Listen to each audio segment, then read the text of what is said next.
اعوذ باللہ من الشیطان الرجیم بسم اللہ الرحمن الرحیم۔ السلام علیکم ورحمۃ اللہ وبرکاتہ۔ ہم سب جانتے ہیں، اور ہم ہی کیا غیر مسلم اپنے بیگانے مومن کافر سب جانتے ہیں اور مانتے ہیں، انکار کر ہی نہیں سکتے کہ قرآن واحد کائنات میں اس دنیا میں ایسی کتاب ہے جس کا ایک بھی حرف ادھر سے ادھر تبدیل نہیں کیا جا سکا، نہ اس کلام کے برابر کوئی ایک بھی آیت اس کے مقابل لائی جا سکی۔ تھک ہار کے بیٹھ گئے سب ہتھیار ڈال کر کہ نہیں ہو سکے گا کچھ بھی تبدیل اس میں، کیونکہ رب پاک کا اعلان ہو گیا۔ سورہ ہجر آیت 9 میں ہم ہی نے یہ الذکر اتارا ہے اور ہم ہی اس کے نگہبان ہیں۔ سورہ بقرہ 23۔ اور اگر تمہیں شک ہے کہ یہ کلام کسی بندے نے بنا لیا تو جاؤ تم بھی بنا لاؤ، اللہ کے سوا ساری کائنات اکٹھی کر لو، بنا لاؤ، اوپن چیلنج ہے۔ سورہ بقرہ 24۔ اور سن لو تم ایسا نہیں کر پاؤ گے اور ہرگز نہیں کر پاؤ گے، تو اپنے آپ کو بچا لو اللہ کے عذاب سے۔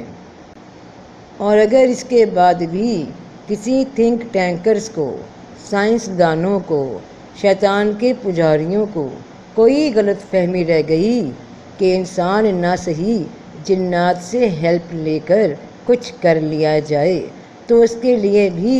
اللہ تعالیٰ نے فرما دیا سورہ اسراء آیت 88 میں، جاؤ ساری دنیا کے آدمی اکٹھے ہو جاؤ اور سارے جنات کو بھی اکٹھا کر لو، سب دماغ جوڑ لو، بہترین سے بہترین عقل، عیاری، چلاکی، سمجھداری اکٹھی کر لاؤ اور بنا لاؤ ایسا کلام، مگر نہیں کر سکو گے۔ اور بہن بھائیوں، بیٹے بیٹیوں، کوئی نہیں کر سکا نہ کر سکے گا۔ یہاں اسلام کے، رسول کے، فرشتوں کے، اللہ کی کتاب کے دشمنوں کو منہ کی کھانی پڑ گئی، نہیں کر سکے کچھ بھی۔ یہ بڑے بڑے دعوے کرنے والے، یہ نیو ورلڈ آرڈر کے چکر میں پڑنے والے یہاں ہار چکے ہیں۔ اب ہوا کیا؟ یہاں سے تو پتہ چل گیا کہ دال نہیں گلنی تو کہاں دال گل سکتی ہے۔ وہ سازش پوری ہوئی کہاں پہ؟ جہاں پر انسان کا کلام شامل ہوا۔ یعنی اسلام کے دشمن جانتے ہیں کہ ایک سچے مسلمان کی جان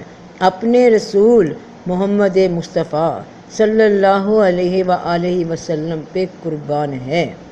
ان کے نام پہ کہیں بات مومن کے لیے پتھر پہ لکیر ہو جاتی ہے، اس کے دل کا حصہ بن جاتی ہے۔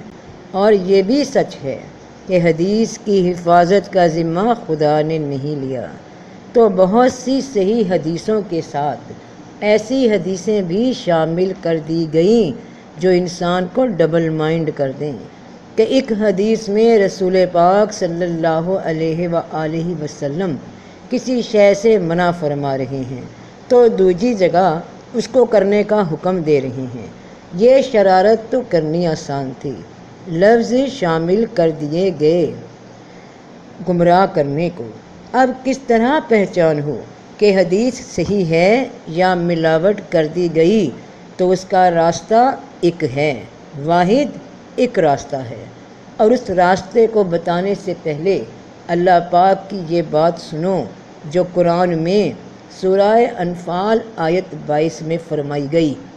بے شک دنیا میں موجود سب جانداروں میں سب سے بدتر اللہ کے نزدیک وہ ہیں جو بہرے گونگے ہیں، جو عقل سے کام نہیں لیتے۔ یعنی ان سے جو کہہ دیا جائے بنا تحقیق، بنا تسلی، بنا علم کے ہاں میں ہاں کر دیتے ہیں، جبکہ اللہ ان لوگوں کو پسند فرماتا ہے جس کا ذکر سورہ فرقان آیت 73 میں کیا،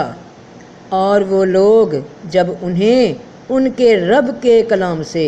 آیت سے سمجھایا جاتا ہے تب بھی ان پہ بہرے اندھے ہو کر نہیں گر پڑتے،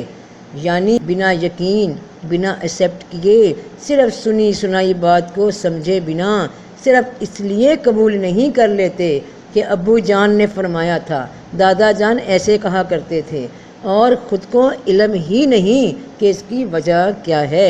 اللہ پاک نے ایسا کیوں کہا،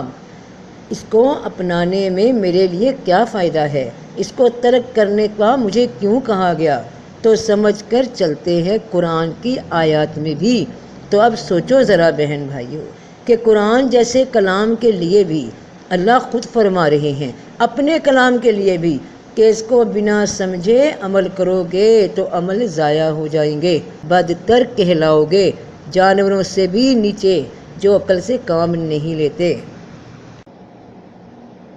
اور یہاں تم لوگوں کی بتائی باتوں پہ کتب خانوں میں چھپنے والی کتابیں جن کے حروف، جن کے جملے آگے پیچھے بدلے جا سکتے ہیں کیونکہ وہ قرآن نہیں،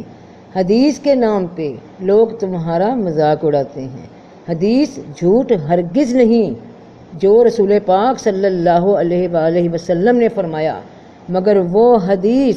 جن پہ جھوٹ بیچا گیا، جن میں گمراہ کیا گیا، لوگوں نے اپنے پاس سے باتیں شامل کر لیں، صحابہ کرام ان کی شخصیت پہ، کسی صحابہ کی شخصیت پہ کوئی شک نہیں، مگر اس کے بعد سے لے کر آج تک جب یہ کتابیں نئی شکل میں چھپتی رہیں تو ان میں بہت کچھ شامل کر دیا گیا، حدیث کی صداقت کو چیک کرنے کے لیے کہ یہ بات یقیناً رسول اللہ صلی اللہ علیہ وآلہ وسلم نے فرمائی ہے یا نہیں، تو اس کا واحد ایک طریقہ ہے کہ جو حدیث تم تک پہنچائی جائے اس کو قرآن پاک سے تصدیق کرنا، جیسے کہ حدیث مبارک ہے کہ آپ صلی اللہ علیہ وآلہ وسلم نے فرمایا کہ اپنی زبان کو اللہ کے ذکر سے تر رکھنا۔ اب اس کی تصدیق ہو گئی اس قرآن کی آیت سے، سورہ احزاب آیت 41 کہ اے ایمان والو اللہ کو بہت یاد کرو، اور اسی طرح دوسری مثال رسول پاک صلی اللہ علیہ وآلہ وسلم کی حدیث مبارک سے کہ وہ شخص جنت میں نہیں داخل ہوگا جس کے دل میں رائی کے دانے کے برابر بھی تکبر یا غرور ہوگا۔ اب اس کی تصدیق بھی قرآن سے ہو گئی، سورہ لقمان آیت 18، بے شک اللہ کسی تکبر کرنے والے، غرور کرنے والے کو پسند نہیں کرتا۔ دیکھو بہن بھائیو، اللہ تعالیٰ نے خود فرمایا ہے کہ اس قرآن میں میں نے کوئی کجی نہیں رکھی، کوئی کمی نہیں رکھی، تمہارا دین مکمل کر دیا۔ تو آپ کو جو بھی حدیث رسول اللہ صلی اللہ علیہ وآلہ وسلم کے نام سے سنائی جائے اس کو قرآن میں لازمی دیکھنا۔ اب کوئی شک نہیں رہا، تو اوپر والی دونوں احادیث کو جب ہم نے قرآن سے ملا کر دیکھا تو کوئی شک نہیں رہا کہ یہ حدیث صحیح ہے، اس میں کوئی ملاوٹ نہیں ہوئی، کچھ نہیں بدلا گیا۔ اور اب ذرا ایک اور حدیث ملاحظہ ہو جائے جس کی وجہ سے مجھے یہ بیان تم تک پہنچانا بہت ضروری لگا، تاکہ اندازہ ہو جائے تم لوگوں کو، بچ سکو رب کی ناراضگی سے، بدتر بندہ ہونے سے، بے عقل ثابت ہونے سے، کہ تم بنا تحقیق، بنا سمجھے قرآن یا حدیث پہ نہیں گرتے، فیس بک کی ٹائم لائنز پہ، فیس بک کے گروپس میں، واٹس ایپ کے گروپس میں اور بیشتر سوشل نیٹ ورکس کے گروپس میں ایک حدیث بڑی دیر سے اپلوڈ ہو رہی ہے کہ آپ صلی اللہ علیہ وآلہ وسلم نے فرمایا، اگر جھک جانے یعنی عارضی اختیار کرنے سے تمہاری عزت گھٹ جائے تو قیامت کے دن مجھ سے لے لینا۔ اور حوالہ دیا گیا مسلم شریف کی حدیث سے کہ نمبر ہے 784۔ کمال ہمت ہے اس حدیث کو مسلم شریف کا نام دے کر باقاعدہ حوالے دے کر اور نمبر دے کر، کہ جانتا تھا وہ انسان کہ یہاں لوگ بہرے ہیں، اندھے ہیں، کوئی نہیں دیکھے گا اس حدیث کو، کوئی تلاش نہیں کرے گا مسلم شریف میں۔ اور وہی ہوا کہ لاکھوں ہزاروں لائکس دیے گئے، کومنٹس کر دیے گئے بے عقل مسلمانوں کی طرف سے کہ سبحان اللہ، ماشاء اللہ، جزاک اللہ، الحمدللہ، کیونکہ نام استعمال کر لیا گیا رسول پاک صلی اللہ علیہ وآلہ وسلم کا۔ یہ تو ایک مثال دی آپ کو، اور اگر تم آنکھیں کھلی رکھو تو تمہیں ایسی بہت سی احادیث مل جائیں گی جن کا نہ قرآن سے تعلق ہوگا نہ رسول پاک صلی اللہ علیہ وآلہ وسلم کی سیرت مبارکہ سے۔ اور جب بے علم کچے پکے مسلمان رسول اللہ صلی اللہ علیہ وآلہ وسلم کا نام سنتے ہیں، بس پھر آنکھیں بند ہو گئیں، عقلیں کھو گئیں اور گر پڑے۔ اپنی طرف سے نیکی کی، مگر حقیقت کیا ہوئی کہ اللہ کے بدتر بندے شمار ہو گئے۔ اب سنو، یہ حدیث مسلم شریف میں موجود ہی نہیں، اور جو حوالہ دیا گیا 784، وہاں دوسری حدیث موجود ہے۔ اور مسلم شریف تو کیا، احادیث کی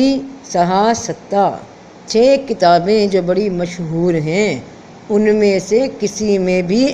یہ حدیث موجود نہیں، نہ بخاری شریف میں، نہ ترمذی میں، نہ مسلم میں۔ اور ایک باشعور انسان جو اسلام کو قریب سے جانتا ہے، جو رسول پاک صلی اللہ علیہ وآلہ وسلم کی سیرت مبارکہ کو قرآن سے جانتا ہے، وہ سمجھ جاتا ہے کہ اتنے ہلکے الفاظ ہمارے رسول پاک صلی اللہ علیہ وآلہ وسلم کے بیان ہو ہی نہیں سکتے کہ تم یہ کام کر لو، اگر غلط ہو گیا تو قیامت میں مجھ سے جرمانہ لے لینا، میں ادا کر دوں گا۔ نہ اس میں اللہ کا ذکر، نہ کوئی لاجک کہ آپ صلی اللہ علیہ وآلہ وسلم ایسا کہہ سکتے ہیں۔ یہ تو کسی ایسے انسان کے الفاظ ہیں جسے کانفیڈنس ہی نہیں اپنی بات کا، اپنی حیثیت کا، جسے اپنی بات میں وزن پیدا کرنے کے لیے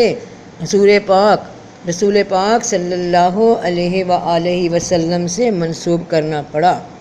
عاجزی کے درجے کو بلند کرنے کے لیے اپنی جانب سے کوشش کی، مگر نام اللہ یا رسول کا لے کر ہم اپنی باتوں میں وزن پیدا کرنا شروع کر دیں تو اللہ معاف نہیں کرتا۔ اللہ فرماتا ہے سورہ بقرہ آیت 79 میں، خرابی ہے جو اپنے ہاتھوں سے لکھتے ہیں اور پھر کہہ دیتے ہیں کہ اللہ کی جانب سے ہے۔ یعنی کوئی بات کر کے اپنی مرضی کی، کوئی دنیاوی فائدہ اٹھانے کو، کسی کو اپنے حق میں کرنے کو، اپنی بات میں وزن پیدا کرنے کو، دوسرے سے کہہ دیا کہ یہ بات اللہ کے رسول نے فرمائی، اور جو انہوں نے فرمایا وہ تو اللہ نے فرمایا، بس اتنا کہہ دینا کافی ہوا۔ اور بے علم، جاہل، اندھے، بہرے، گونگے، جانوروں سے بدتر انسان مان گئے کہ بالکل ٹھیک۔ تم آج تک کیوں دھوکہ کھاتے ہو بہن بھائیوں؟ کیونکہ تم علم سے بھاگتے ہو، اور جو علم سے بھاگے اس کا پھر کوئی عمل ہی نہیں، اپنی اصلاح سے بھاگتے ہو، دین کو کھیل تماشا بنا لیا۔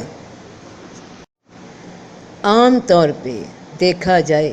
تو ہمارے معاشرے میں سب سے زیادہ آسان کام کسی بھی طبقے کو، کسی بھی انسان کو مذہب کے نام پہ لوٹنا ہے، بڑا آسان ہے۔ قسم کھا لی، قرآن اٹھانے تک آ گئے اور حوالے دے دیے حدیثوں کے، یقین دلا دیا کہ میں بڑا سچا انسان ہوں اور اب میں جو کہہ رہا ہوں مجھے وہ فائدہ دو، اور لوگوں کو شیشے میں اتار لیا اسی دین کے نام پر۔ اور وہی لوگ شیشے میں اترتے ہیں جو عقلوں سے کام نہیں لیتے، علم نہیں رکھتے اپنے دین کے بارے میں، ورنہ کبھی دھوکہ نہ کھائیں۔ انہی سوشل نیٹ ورکس پہ حضرت علی رضی اللہ تعالیٰ عنہ کے نام پہ روایات پوسٹ ہوتی ہیں۔ کسی کا بریک اپ ہو گیا، کسی کا کوئی گھریلو مسئلہ اس میں بھی روایات بنا کر پوسٹیں بنا دی گئیں کہ حضرت علی رضی اللہ تعالیٰ عنہ نے یہ فرمایا وہ فرمایا، اور ان کے متقد، ان کے ماننے والے، ہم لوگ صحابہ کرام کو ماننے والے بے شک ماشاءاللہ سبحان اللہ کہہ کر لائک دے دیتے ہیں۔ اس پہ مکمل علیحدہ بیان دینے والی ہوں، ابھی یہاں موقع نہیں، ویڈیو طویل ہو جائے گی۔ تو رسول پاک صلی اللہ علیہ وآلہ وسلم کی یہ حدیث قرآن کی روح سے بھی ثابت نہیں ہوتی کہ تم یہ کام کر لو، اگر ایسا نہ ہوا تو قیامت میں مجھ سے حساب لے لینا، کیونکہ قرآن میں اللہ پاک نے بیان فرما دیا، پہلے رسول اللہ صلی اللہ علیہ وآلہ وسلم کو مخاطب فرما کر سورہ بقرہ آیت 119 میں بے شک ہم نے تمہیں حق کے ساتھ بھیجا ہے، خوشخبری سنانے کے لیے ایمان والوں کو اور ڈر سنانے کے لیے نافرمانوں کو، اور اے نبی صلی اللہ علیہ وآلہ وسلم آپ سے سوال نہیں ہوگا دوزخیوں کے لیے، نافرمانوں کے لیے کہ یہ لوگ کیوں نہیں ایمان لائے۔ اور اس آیت کے بعد اللہ پاک نے ہم عام انسانوں کو مخاطب کر کے فرمایا، سورہ بقرہ آیت 134 اور آیت 141 میں 2 بار حکم دیا انہی الفاظ کے ساتھ کہ نیک لوگوں کی جماعتیں جو تھیں جن کا ذکر ہو رہا تھا وہ اپنی آزمائش دے کر کامیاب ہو کر جا چکی، ان کے اعمال ان کے ساتھ تھے، اور اب تمہاری باری ہے، تم زندہ ہو، آزمائش کے میدان میں ہو، تمہارے عمل تمہارے ساتھ ہیں، اور تم سے نہیں پوچھا جائے گا کسی اور کے عمل کا کہ فلاں نے اچھا کیا یا برا، تم جواب دو۔ تو یہ جھوٹ کی بنائی حدیث کیسے سر ثابت ہو سکتی ہے کہ رسول پاک صلی اللہ علیہ وآلہ وسلم نے قرآن کے خلاف بات کہہ دی کہ مجھ سے لے لینا عاجزی، مجھ سے لے لینا ادھار واپس، کس قدر ہلکے الفاظ شامل کر دیے گئے اللہ کے رسول صلی اللہ علیہ وآلہ وسلم کا نام لے کر۔ یہ ہیں وہ خرابی والے لوگ، خسارے والے، تباہ ہونے والے، جو اللہ کا نام لے کر بات کر دیتے ہیں اپنے فائدوں کے لیے، لوگوں کو ٹھگنے کو۔ اور ان سے بھی بدتر برے وہ جاہل ہیں جو بنا تحقیق کیے، بنا حدیث و قرآن کو ملائے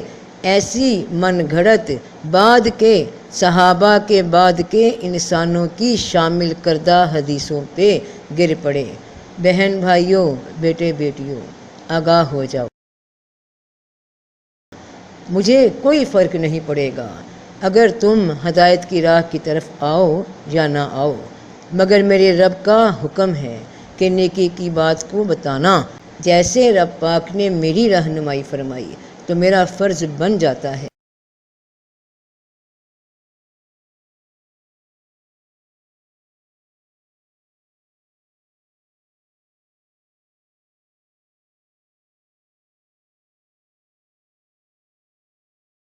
رب کی مخلوق تک، رب کے بندوں تک،